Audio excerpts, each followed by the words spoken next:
A hush settles over the wood-paneled courtroom in Lower Manhattan. Jurors lean forward, notebooks poised. The prosecutor gives a single nod, an AV tech taps play, and Sean Diddy Combs's velvet baritone spills from hidden speakers. Hey, baby, we had a great time. Stay in the light. It's all good. Get your rest. You are the pipe. That's my new name for you, pipe. Or should I call you CP? But, yeah. I want you to stay in the light. You know what I'm saying? We had a very, very good time together. Like, so much fun. So much fun. He isn't slurring, shouting, or laughing over club bass. His tone is gentle, almost tender. 17 seconds. One offbeat nickname. One lethal word. In the government's hands, that clip becomes Exhibit 87B, the keystone of a federal racketeering and trafficking indictment with decades of prison time on the line. Within hours, TMZ posts a partial transcript, TikTok explodes, and 50 Cent, the rap world's undefeated troll champ, hurls Instagram memes sharper than any subpoena. How did a voicemail few people should ever have heard ignite a trafficking case? A meme war, a billion-dollar brand free fall, and a custody knife fight over an 8-year-old boy? Buckle up, we're tracing jealousy, NDA spreadsheets, baby oil orgies, hush money wires, and social media warfare. So savage, it could shift the legal definition of consent across America's influencer culture. On its face, Exhibit 87B sounds like raunchy banter. Exactly the sort of after-hours intimacy the tabloids love to lampoon. But prosecutors hammer two details. March 2023, well inside the 5-year window of their indictment. Contract. Federal law treats anything hinting at quid pro quo sex especially seriously once money or coercion is alleged. They pair the audio with a Beverly Wilshire Suite invoice showing 5 overnights, 40 scented candles at $95 each, and a $50,000 wire titled Event Logistics. To jurors, that looks less like romance, more like production.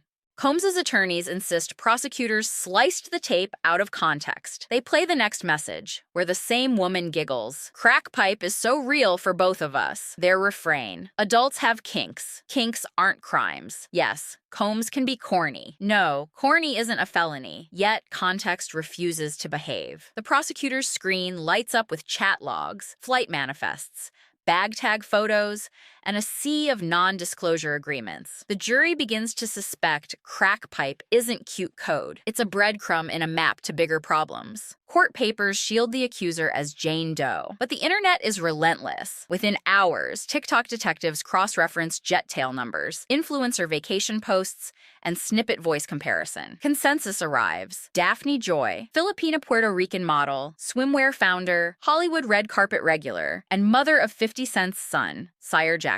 Clues. April 2023. An indictment wire shows $35,000 to Dr. Klein Veneers. The same week, Daphne uploads a close-up grin, captioned, "New smile, new energy." None of that appears in the official record. Jurors never see TikTok, but everyone else does. And number Daphne Joy trends hard enough to nudge mainstream papers into coy, sources say coverage. Inside court, the defense flashes luxury loot, Bottega clutch, Dior tote, Balenciaga thigh highs, asking Jane if she gratefully received these gifts. Jane says the deal was verbal, but airtight. Stipend, $10,000 on the first of each month. She asked for $15,000. He capped it. Housing, lease and utilities on a $4 million Calabasas home under an LLC. Business seed, $80,000 to launch a swimwear line. Wire nicknamed Brand Love. Obligations, answer hotel, texts, attend Freakoffs, recruit talent, sign NDAs, maintain gym-ready physique, avoid public disclosure. If she hesitated, she alleges, funds froze. A screenshotted pink tissue photo surfaces. She tries to excuse herself from an all-star night, hinting at her period. Diddy allegedly replies, "Don't ask for money again." The next day, her stipend stalls. Prosecutors call that financial force. Defense calls it adult negotiation, no different from high-end sugar dating or OnlyFans. The jury must decide whether the money felt like a velvet leash or a voluntary allowance. Jane introduces the jury to insider terminology. Freakoff, multi-partner hotel night featuring Diddy, Jane, male escorts, performers, and occasionally other women. All-star night, culmination event with Diddy's top 3 male picks. Love bombing, a rush of gifts before a scheduled freak-off,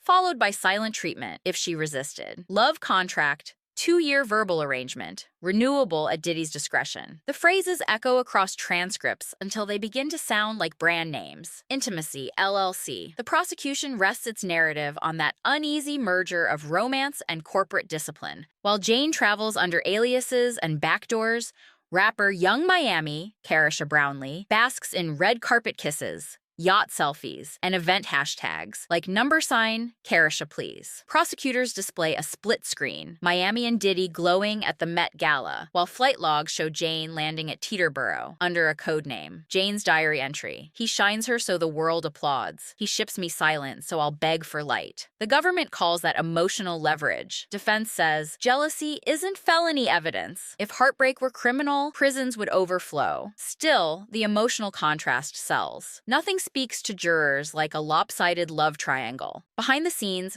50 Cent had already weaponized Karisha. In 2023, he cast Young Miami in his Stars series, BMF. The move seemed random then. Hindsight frames it as a chess move. Diddy's high-profile girlfriend, starring in Diddy's arch-rivals show. Streaming synergy meets petty warfare. Hours after crack pipe trends, Curtis, 50 Cent Jackson unleashes. Post number 1, Daphne selfie plus courtroom sketch. Caption, anybody know who Jane Doe is? Doing research. Post number 2, selfie with sire. Both glaring. WTF. Post number 3, Freakoff Family Matters. A sitcom intro spliced with Diddy, Daphne, Cassie, Young Miami dancing. It's a rare condition this day and age to demand a freak off with so much rage. The strangest addiction that you'll ever find. Some people say that he's losing his mind. Well, then there must be some magic juice inside the Punisher. 'Cause all I see is a chocolate thing. Man, they're busting over everything. Days gone by. It's the biggest break of the century.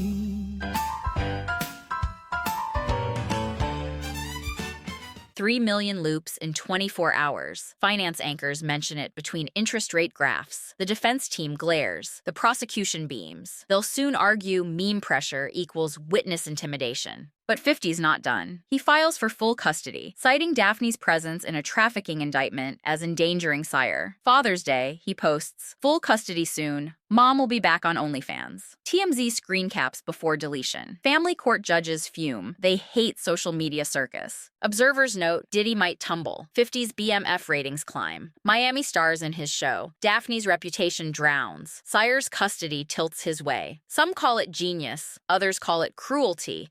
Encoded in double taps. Cornered by internet sleuths and meme storms, Daphne publishes a fiery IG statement. Let's talk about your evil, rape, fists, psychological chains. You are no longer my oppressor, and God will handle you. She accuses 50 Cent of rap, domestic violence, and hypocrisy. He denies all. She sues him for defamation, naming damages equal to his annual Stars earnings. Within 48 hours, legal influencers argue whether IG statements are privileged speech. Media law professors tweet threads. Family court filings leak. A magistrate threatens to gag both parents' socials. 50's lawyers insist he's protecting sire. Daphne's team says meme harassment jeopardizes her mental health. The crossfire turns the Jackson household into collateral damage. One child now sits at the center of a culture war tornado. Prosecutors later cite that tornado. This is what happens when women dare testify. The point, witness intimidation needn't be a direct threat. A meme mob can do the work. Singer Cassie Ventura testifies, describing euphoria nights and baby oil hour. She recounts NDAs with $10 million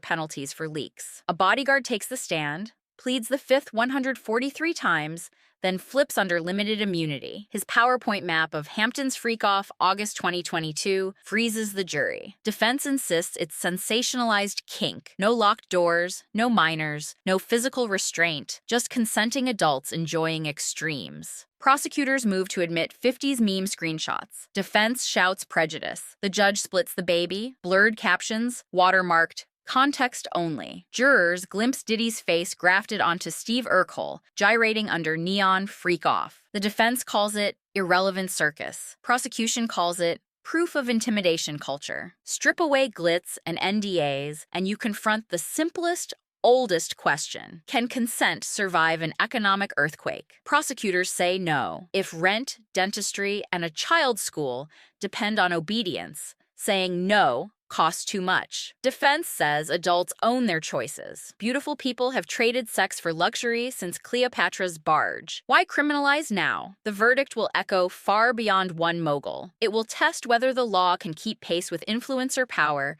and meme intimidation. It will decide whether love contracts are private matters or public red flags. And it will teach every streamer, label, and sugar dating platform how thin the ice has become. Sean Combs might strut free, proving swagger outlives scandal. Or he might exit in cuffs, proof a single voicemail and a pink square of tissue can torch an empire. Either outcome redraws the map of money, intimacy, and the digital court of public opinion. So keep refreshing. In 2025, Pillow Talk isn't private. It's Exhibit A, Exhibit B, and the spark that may force the whole world to rethink what we call choice when a billionaire's wallet tips the scales.